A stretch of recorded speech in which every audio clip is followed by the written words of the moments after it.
हमने last class में average velocity, average speed के बारे में बात की है। हमने उससे पहले डिस्टेंस को, जिसको मैंने पाथ लेंथ कहा, और डिस्प्लेसमेंट जिसको मैंने चेंज इन पोजीशन कहा, इसके बारे में हम जान चुके हैं। अगर आप इसी लेक्चर से ज्वाइन कर रहे हैं तो ऊपर राइट बटन दबा के आप पुराने लेक्चर देख लीजिए। हेलो दोस्तों, मेरा नाम है आमिर और आप देख रहे हैं इंपॉर्टेंट क्वेश्चन। तो चलिए कॉन्सेप्ट क्लियर कर।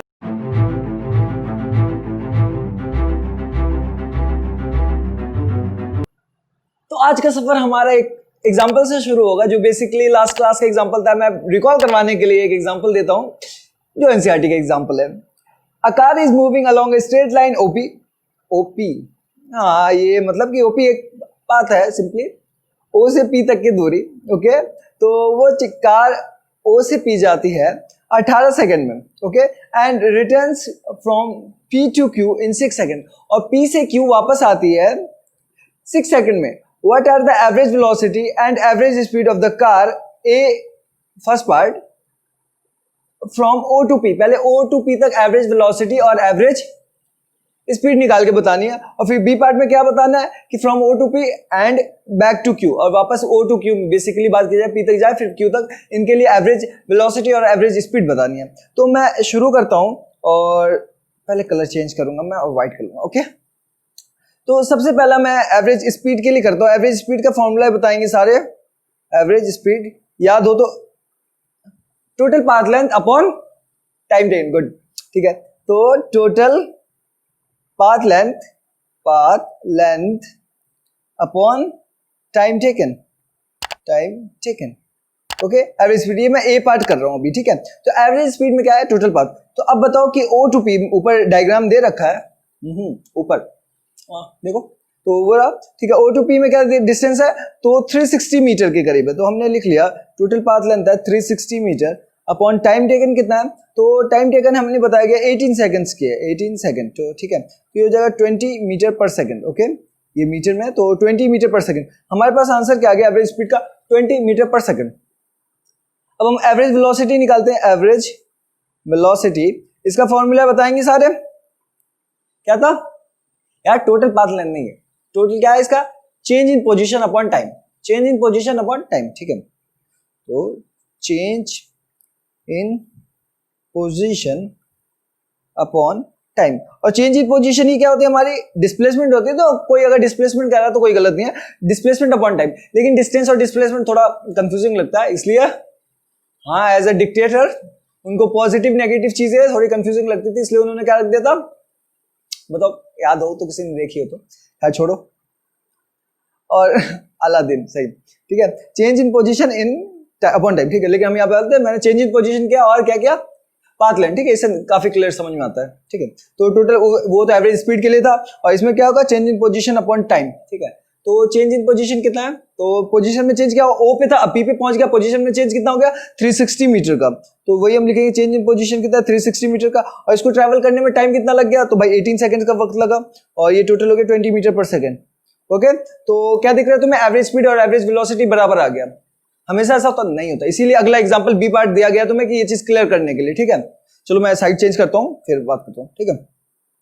बी पार्ट के लिए करता हूं। एवरेज स्पीड का फॉर्मूला उधर लिखा हुआ है। तो एवरेज स्पीड के लिए हम क्या करेंगे कि पहले मैं लिखता हूं एवरेज स्पीड, हमें फॉर्मूला पता है टोटल पाथ लेंथ अपॉन में टाइम टेकन। तो टोटल पाथ लेंथ कितना है ये बताना जरा। टोटल पाथ लेंथ हमारे पास 0 to 360 और प्लस P to Q, तो टोटल पाथ लेंथ कितना आ जाएगा 360, और प्लस में 360 से वापस 240। तो गैप कितने का है, कितना पाथ कवर किया इसने, 360 से 240 पे आ गया, तो 120 का कवर किया इसने, ठीक है। तो 120 पाथ लेंथ। पाथ लेंथ में हमें कोई माइनस प्लस से कोई मतलब नहीं है, क्योंकि हमें सिर्फ पाथ को मेजर करने तक चलना है कि कितना हुआ, ठीक है। और टाइम कितना लग गया था, तो पहले लगा था 18 सेकंड, अब लगा 6 सेकंड, तो ये हो गया 24, ये 48 480 अपॉन में 24, तो ये आ गया 20 मीटर पर सेकंड। ओके भाई, 20 मीटर पर सेकंड आ गया एवरेज स्पीड। अब एवरेज वेलोसिटी की बारी। अब एवरेज वेलोसिटी में क्या बात थी, चेंज इन पोजीशन, पोजीशन में जितना चेंज हो जाए, ठीक है। तो एवरेज वेलोसिटी की अगर मैं बात करूं, तो भाई इनिशियली कहां था, वो इनिशियली ओ पे था, फाइनली कहां पहुंचा, तो पहले वो ओ से पी गया, मतलब plus 240 plus 2 O two plus 360, ठीक है। फिर 360 वो पीछे आया तो माइनस 120, तो फाइनली वो कितनी गैप पे आ गया, तो O टू Q के बीच की दूरी देख लेंगे। O टू Q के बीच की दूरी कितनी है, 240, तो चेंज इन पोजीशन कितना है 240 मीटर का, और टाइम गैप हमारा कितना हो गया भाई, तो हमने बोला 18 + 6 कितना हो गया 24, तो 24 मीटर पर सेकंड। ओके 24 और 240 अपन 24 कितना हो जाएगा 10, ओके सॉरी 10, ओहो 10 होगा ना, तो ये जगह 10 मीटर पर सेकंड, ठीक है। तो ये हमारा एवरेज स्पीड एवरेज वेलोसिटी निकाल दिया। बस इस एग्जांपल का सिर्फ यही तुम्हें समझाना था कि अगर स्ट्रेट लाइन में मोशन हो रही है, तो अगर कोई टर्निंग इफेक्ट नहीं आया, अगर सीधी चल रही है, तो एवरेज वेलोसिटी और एवरेज स्पीड एक ही होंगे, बराबर हो सकते हैं, दोनों के मैग्नीट्यूड बराबर होंगे। लेकिन अगर उसमें टर्निंग मूवमेंट आ गई है, मतलब आगे जाके रिटर्न बैक किया है उसने या कहीं घूम गया, तो एवरेज वेलोसिटी चेंज हो जाएगा और एवरेज स्पीड चेंज हो जाएगा, ठीक है। दोनों में सेम नहीं रहेगा। सेम कब रहेंगे, जब स्ट्रेट लाइन में पाथ फॉलो हो रही हो, ठीक है। तो ये बेसिकली हम चैप्टर स्ट्रेट लाइन पे, इसलिए पहले बता दिया गया कि अगर कहीं पे डिस्टेंस को और डिस्प्लेसमेंट को बराबर ले जाए तो कंफ्यूज मत होना, क्योंकि बात स्ट्रेट लाइन की चल रही होगी, ठीक है। आगे चलते हैं और आगे हम बात करते हैं। देखो जैसे कि एवरेज वेलोसिटी पे बात की गई थी हमारी कि ओवरऑल जर्नी में कितनी स्पीड रहेगी ऑन एन एवरेज बता दो हमें, ठीक है। तो जैसे मैंने उस जोमेटो वाले बंदे का एग्जांपल लिया था कि उस बंदे ने स्टार्ट किया और स्टार्ट करने के बाद क्या हुआ कि अपनी गाड़ी चलाई और गाड़ी चला के या डिलीवरी दी, तो क्या उसने अगर मान लो कि हमारे साथ 4 मीटर पर सेकंड आया था, तो 4 मीटर से स्टार्ट किया होगा और 4 मीटर पे एंड किया होगा? ऐसा नहीं हो सकता। रास्ते में रेड सिग्नल्स आए होंगे, ट्रैफिक लाइट आई होंगे और वहां पे वो रुका होगा। कौन कह रहा नहीं रुकना चाहिए भाई, सबको रुकना चाहिए, वैसा कुछ नहीं है, ठीक है। सबको रुकना है, ठीक है। तोड़ना नहीं है, चलान कट जाता है, ठीक है, महंगा हो गया वो, तो ठीक है। तो उसको क्या हुआ कि फिर उसने वहां पे रुका भी होगा और कहीं पे रोड खाली मिल गई होगी तो क्या बहुत तेज भगाया होगा, ठीक है। तो लेकिन ओवरऑल क्या आया उसका 4 मीटर पर सेकंड आया, लेकिन एट एन इंस्टेंट पे तो बात नहीं कर रही है। ये क्या बोला है कि ये बताया गया है कि पूरा ऑन एन एवरेज इतना आया है। लेकिन अगर मैं बोलूं कि भाई अच्छा बताओ जब वो रोड पे था तो उसकी वेलोसिटी क्या थी, तो तुमने कह दिया वो तो 60 मीटर पर सेकंड से भाग रहा था। तो बोले लेकिन तुमने तो अभी बताया कि 4 मीटर पर सेकंड से था, तो बोले वो तो एवरेज था ना। हम क्या बोलेंगे फिर कि वो तो एवरेज था, तो फिर बोला कि वो फिर 60 से कैसे भाग रहा है, तो फिर बोला कि वो उस इंस्टेंट पे उसकी वेलोसिटी 60 थी, लेकिन कहीं पे कम भी रही होगी, तो ओवरऑल मिला के कितना हो गया भाई 0, ओवरऑल मिला के 4 मीटर पर सेकंड हो गया। जैसे कि अगर हम किसी क्रिकेटर का एग्जांपल देते हैं तो क्या बोलता है भाई एवरेज क्या इसके, तो कोहली के ले लो 55 है 56 है, तो क्या बोला है कि बोले क्या इसका मतलब क्या, तो बोले ऑन एन एवरेज ये हर मैच में 50 रन मारता है, लेकिन किसी मैच में तो इसने सेंचुरी भी लगाया और किसी मैच में 0 पे भी आउट होता है। हाँ हो जाता है, मैं मैच ज्यादा देख रहा हूँ आजकल, ठीक है। तो वही बात है, तो किसी इंस्टेंट पे वेलोसिटी बतानी है, वही चीज हमारी क्या होगी इंस्टेंटेनियस वेलोसिटी, और इंस्टेंटेनियस स्पीड भी कह सकते हैं उसको। The average velocity tell us how fast an object has been moving over a given time interval. किसी टाइम इंटरवल में कितने तेज मूव कर रहा हो या हमें एवरेज वेलोसिटी देती है, but does not tell us how fast it moves at different instant of time. लेकिन ये हमें ये नहीं बताता कि अलग अलग टाइम पे कितना मूव कर रहा है, ठीक है। जैसे वही रेड लाइट वाली बात और क्या हो गई वो खाली रोड वाली बात, ठीक है। For this we define instantaneous velocity, और हमें अगर हमें किसी एक जगह पे चाहिए तो उसके लिए हमने क्या डिफाइन किया इंस्टेंटेनियस वेलोसिटी। तुम उसको इंस्टेंटेनियस वेलोसिटी कह सकते हो या क्या कह सकते हो, और simply velocity at time T, मतलब कि वेलोसिटी वी एट किसी एक पर्टिकुलर टाइम टी पे। जैसा कि तुम्हें एक एग्जांपल मैं बताऊं कि तुम कार चला रहे होते हो या बाइक चला रहे होते हो, तो तुम्हें जो स्पीडोमीटर होता है उसमें एक स्पीड दिखती है, वो कौन सी स्पीड होती है बता सकते हो? वो स्पीड होती है उस वक्त जो जिस वक्त तुम चला रहे हो उस वक्त क्या स्पीड है वो बताता है। तो वो स्पीडोमीटर हमेशा याद रखना क्या बताता है, इंस्टेंटेनियस वेलोसिटी, इंस्टेंटेनियस स्पीड बताता है हमेशा, ठीक है। Speedometer tells always instantaneous speed, okay. ये मत लिख देना स्पीड, सिर्फ स्पीड मत लिखना कभी, क्या लिखना इंस्टेंटेनियस स्पीड। अगर कोई 11th में है तो उसको 1 नंबर के क्वेश्चन में ये मिलेगा, ओके, इसलिए मैं बता दूं, ओके। आगे चलते हैं, एक हमें ग्राफ दे रखा है, ठीक है। तो हम इंस्टेंटेनियस वेलोसिटी हमें निकालनी है, तो हम कैसे निकालेंगे? तो बेशक अच्छा काम है कि हम उसको 2 तरीके से निकाल सकते हैं, ग्राफिकली और न्यूमेरिकली। पहले हम ग्राफिकली देख लेते हैं फिर न्यूमेरिकली देख लेंगे, ठीक है। न्यूमेरिकल जरूर देखेंगे, बहुत अच्छी चीज है, ठीक है। तो ग्राफिकली में क्या है कि एक किसी का पोजीशन टाइम ग्राफ दे रखा है और मुझे बोला गया है भाई साहब कि एट द 4 सेकंड पे बता दो कि कितनी होगी इसकी वेलोसिटी, ठीक है। तो इसके लिए मैं एक तरीका निकाल सकता हूं कि मैं क्या करूं कि अगर मैं 4 सेकंड पे पूछा गया है तो मैं 3 सेकंड से और 5 सेकंड के बीच की एवरेज वेलोसिटी निकाल दूं। देखो एक ड्यूरिंग टाइम इंटरवल में एवरेज वेलोसिटी निकालना है, क्या बताता है मैं उस बैच का कि एवरेज उसमें बीच में कितनी वेलोसिटी रही होगी। तो मैं 3 सेकंड से 5 सेकंड की एवरेज वेलोसिटी निकाल दूंगा, तो मुझे क्या मिल जाएगा भाई, मुझे एक एवरेज वेलोसिटी मिल जाएगी कि इस बीच में इतने से चला है, तो मैं वो बता सकता हूँ, ठीक है। तो वो पूछेगा कि अगर उसने पूछ दिया 3.5 पे बता दो तो मैं बोलूँ वहां भी उतनी है, और 4.0 पे भी बता दो तो भी उतनी है, ठीक है। लेकिन ये गड़बड़ हो रही है, ठीक है। लेकिन फिर मैं क्या करूंगा, थोड़ा और टाइम गैप छोटा कर दूंगा, ठीक है। एवरेज वेलोसिटी लूंगा लेकिन थोड़े और कम गैप के ले लूंगा। कितना कम कर दूंगा, मैं बोलूंगा 3.5 से लेके 4.5 के लिए एवरेज वेलोसिटी ले लो, ठीक है। तो बीच में क्या आ जाएगा, बीच में 4 आ जाएगा। तो फिर भी बोला गया क्या कि यार ये तो तुम बता रहे हो इससे एवरेज वेलोसिटी निकाल दोगे और एवरेज बीच में 4 आ गया, तो क्या ये सही होगा? जैसे इस ग्राफ में देखो कि वेलोसिटी क्या देती है, स्लोप देती है, ठीक है। तो 4 सेकंड पे बनने वाला स्लोप है, ये टेंजेंट है, जो पी पॉइंट पे जो टेंजेंट दिख रहा है तुम्हें वो है हमारा स्लोप, ठीक है। उसको एक एंगल मैं देता हूँ, ये देखो, ये मैं थोड़ा लार्ज करके दिखा रहा हूँ, ठीक है। तो ये जो पी पॉइंट पे टेंजेंट दिख रही है तुम्हें, ये क्या देता हमें, ये स्लोप देगा। ये पी पॉइंट पे जो टेंजेंट है ये 4 सेकंड की वेलोसिटी देगा। और हम क्या कर रहे हैं, P1 से जो P2 लाइन जा रही है, जो हमारी P1 से P2 लाइन जा रही है, वो क्या देगा हमें, बताओ, बोलो भाई, वो देगा average velocity from 3 to 5 second. तो हमने बोलते हैं ये हमारी स्लोप मैच नहीं कर रही, हम टाइम गैप और थोड़ा छोटा कर देते हैं। थोड़ा छोटा करके क्या किया हमने लिया 3.5 से लेके 4.5 तक की ली, ठीक है। तो हम जब 3.5 और 4.5 तक की ली तो देखा कि इसका स्लोप थोड़ा थोड़ा मैच करे, लेकिन पूरा मैच नहीं किया। तुमने बोला और टाइम गैप छोटा कर दो, ठीक है। तो ऐसे छोटा करते करते मैंने क्या किया, मैंने कुछ टेबल तैयार किए हैं। उसमें देखो कि मैंने पहले वाले में टाइम गैप डेल्टा टी कितने का लिया था, 1 सेकंड का लिया था, ठीक है। पहले वाले में 2 सेकंड का लिया था, कहां से, 3 to 5 का एवरेज वेलोसिटी निकाला था। तो उस केस में हमारा जो T1 था, T1 कितना लिया था हमने, 3 सेकंड पे, ओके। और T2 कितना लिया, 5 सेकंड पे। तो इनके बीच का अगर मैं वापस आऊं, ठीक है, इनके बीच में अगर मैं निकालना चाहूं क्या एवरेज, मतलब कि डिस्प्लेसमेंट कितनी हुई है, तो x2 और x1 निकाल लिया मैंने कि टाइम T1 पे वो कहां था और टाइम T2 पे वो कहां था, उन दोनों की पोजीशन का गैप निकाल लिया, मतलब वो चेंज इन पोजीशन निकाल लिया, वो डिस्प्लेसमेंट दे दिया और चेंज इन टाइम 2 सेकंड का। इनको डिवाइड करके हमारी वेलोसिटी कितनी आ गई, 3.92 मीटर पर सेकंड, ठीक है। तो ये हमारी क्या है, ये average velocity I 3 to 5 second में। अब हमने क्या किया, टाइम गैप थोड़ा छोटा कर दिया और टाइम गैप छोटा करके कितना कर लिया, 1 सेकंड का कर लिया, मतलब 3.5 से 4.5।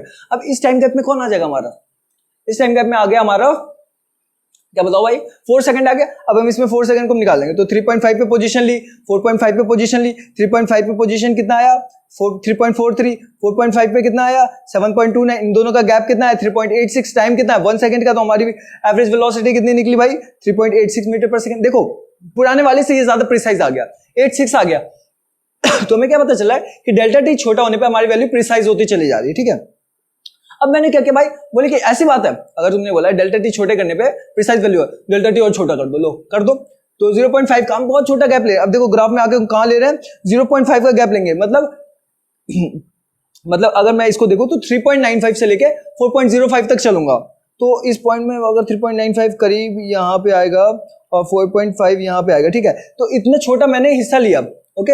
इतना हिस्सा क्यों लिया, क्योंकि इस बीच का जो स्लोप बनेगा वो हमारे मेन स्लोप से मैच कर जाएगा, ओके। और वैल्यू और प्रिसाइज आएगी। तो मैंने क्या किया, 0.5 कर लिया, तो 3.75 और 3.75 से लेके अरे 0.5 सेकंड की बात किया, तो 0.5 सेकंड कितना होता है, तो उसको 3.75 तक ले लिया और फिर उसको हाँ अगला 4.25 पे लिया। इन पे भी पोजीशन ली, इनका भी डेल्टा निकाला, तो इनका देखो इनका वैल्यू और प्रिसाइज आ गया। अब देखो, अब मैंने इस चीज को और सोचा और क्या किया, और डेल्टा टी की वैल्यू छोटी कर दी और कितना कर दिया, 0.1 सेकंड कर दिया यार। अब देखो उस पे निकाला 3.95 और 4.05, ये 0.1 सेकंड का फासला लिया हमने, ओके। मतलब 3.9 है तो अगला 1 सेकंड जोड़ो तो कितना हो जाएगा, 4 हो जाएगा, बस वही बात है, ओके। 4 और 4.05, ओके। तो यहां तक लिया और इसमें जो हमारी वैल्यू है एवरेज वेलोसिटी वो कितनी आई, 3.8402। अब देखो कि डेल्टा टी और छोटा करते जा रहा है, हमारी वैल्यू प्रिसाइज होती चली जा रही है। अब मैंने क्या किया, और छोटा कर दिया, 0.01, मतलब 0 के पास ही ले आया, ठीक है। तो 0.01 और 3.995, 4.005, इनका डेल्टा एक्स आ गया हमारे पास, कितना आ गया, 5.139224। इतनी प्रिसाइज वैल्यू मिलती जा रही है हमें, सिर्फ किससे प्रिसाइज मिलती जा रही है, डेल्टा टी छोटा करते जा रहे हैं, ठीक है। अब डेल्टा एक्स कितना आ गया, ये 0.384, ओके। और हमारा आंसर क्या आ गया, जो एवरेज वेलोसिटी है वो 3.8400 आ गई। अब इससे क्या पता चलता है हमें कि हम डेल्टा टी अगर छोटा करते जाएंगे, अगर डेल्टा टी छोटा करते जाएंगे तो हमारी क्या होगी, वैल्यू प्रिसाइज होती चली जाएगी और ये ज्यादा अच्छी बात है, ठीक है। तो अब तुम्हें मैं ग्राफ दे दूं, अगर एक ये वाला ग्राफ, जैसे कि मैं नेक्स्ट, ओके, तुम्हें मैं एक ग्राफ दे देता हूं, ठीक है। मान लेते हो कि एक कंडीशन दे दी, उस पर ना पोजीशन टाइम ग्राफ बनाओ और पोजीशन टाइम के स्लोप देख देख के तुम क्या निकाल दो, हाँ तुम एवरेज वेलोसिटी बताओ, इंस्टेंटेनियस वेलोसिटी बता दो और हर जगह की इंस्टेंटेनियस वेलोसिटी बना के वेलोसिटी टाइम ग्राफ बना दो। सुनो क्वेश्चन क्या कह रहा है कि एक तो पहले तुम पोजीशन टाइम ग्राफ बनानी पड़ेगी तुम्हें। पोजीशन टाइम ग्राफ बनाने के बाद क्या करना पड़ेगा, हर 1 सेकंड के लिए डेल्टा टी बहुत छोटी करके तुम्हें वैल्यू निकालनी पड़ेगी। अब देखो इतनी छोटी करके वैल्यू निकालेंगे हम और फिर उसको क्या करेंगे, उसको फिर लाइन बाय लाइन करके हम क्या बनाएंगे भाई, लाइन बाय लाइन करके पॉइंट्स मार्क करेंगे और पॉइंट मार्क करके ग्राफ बनाएंगे, ठीक है। उसका एक एग्जांपल करते चलो, the motion of car that starts from rest, ठीक है। मोशन कहां से स्टार्ट कर रहा है, रेस्ट से। एक कार है जो इसने अपना मोशन स्टार्ट किया रेस्ट से, और ओरिजिन से स्टार्ट किया, picks up speed till 10 second, अपनी स्पीड को पिक किया 10 सेकंड तक, 10 सेकंड तक उसने क्या किया, अपने आप को एक्सेलरेट कर रहा है, ठीक है। तो पोजीशन टाइम ग्राफ बनाना है हमें तो पोजीशन टाइम ग्राफ बनाना भाई। तो ये रहा मैंने x और ये रहा t, ठीक है भाई। तो ये एक बात बताओ, 10 सेकंड तक इसकी मोशन कैसी होगी, 10 सेकंड तक इसका मोशन कैसा है, इसने बोला कि अपनी वेलोसिटी को पिक किया है इसने, तो मतलब क्या है, अपने आप को एक्सेलरेट किया है। एक्सेलरेशन मतलब क्या होता है, नॉन यूनिफॉर्म होता है, और नॉन यूनिफॉर्म में क्या होगा, नॉन यूनिफॉर्म में हमारा क्या पता है हमें, कर्व बनता है, हमारी पोजीशन टाइम ग्राफ कर्व बनती है, तो हम क्या बोलते हैं उसको, नॉन यूनिफॉर्म मोशन, ठीक है। तो मैं बताता हूँ 10 सेकंड तक, मैं 10 सेकंड तक, और ये 10 सेकंड तक इसने क्या किया भाई, वेलोसिटी कर्व की तरफ बढ़ाई है, मतलब क्यों बढ़ाई भाई, किसने वेलोसिटी पिक किया, तो मैंने बोला 10 सेकंड तक उसने कुछ velocity, and thereafter moves with uniform speed till t is equal to 18 second, और जब तक 18 सेकंड नहीं हो गए उसने क्या किया भाई, अपने आप को यूनिफॉर्म स्पीड पे रखा। और यूनिफॉर्म मोशन का याद होता है कि डायगोनली होता है हमारा, मतलब कि डायगोनली होता है, और दूसरी बात क्या होता है, स्ट्रेट होता है। सबसे बड़ी बात होती है कि यूनिफॉर्म मोशन में हमें क्या मिलता है, स्ट्रेट लाइन मिलता है। तो अब स्ट्रेट लाइन इसके आगे बना देंगे, स्ट्रेट लाइन बनना थोड़ा सा, ठीक है, और ये थोड़ा एक सेकंड बैकअप, बस ये स्ट्रेट लाइन इस टाइप से बन गया और ये बन गया, ठीक है। अब इसके बाद क्या बोला, इसके बाद वो अपनी वेलोसिटी को रोक लेगा, अगर वो रेस्ट पे आ जाता है, मतलब क्या बोला है, then the brakes applied and the car stops at t equal to 20 second. तो अगर कार, सबसे बड़ी बात है कि क्या बात है कि उसने अपने कार को रोका है, ठीक है, तो कार आगे फाइनली रुक जाइए, ठीक है। तो रुकने पोजीशन क्या हो जाती है, पोजीशन टाइम ग्राफ रेस्ट के लिए क्या होता है, पैरेलल होता है, तो एट द एंड उसको क्या होना होगा, एट द एंड उसको पैरेलल होना होगा। लेकिन क्या बात है, उसके अभी वेलोसिटी और एक्सेलरेशन है, तो एक्सेलरेशन से ही रुकेगा ना, चेंज ऑफ वेलोसिटी एक्सेलरेशन होगी, हम बात करेंगे। तो एक्सेलरेशन जब लगेगी ये रुकेगा, ठीक है। तो अगर एक्सेलरेशन क्या होती है, नॉन यूनिफॉर्म मोशन होती है, नॉन यूनिफॉर्म मोशन मतलब कर्व बनेगा, ठीक है।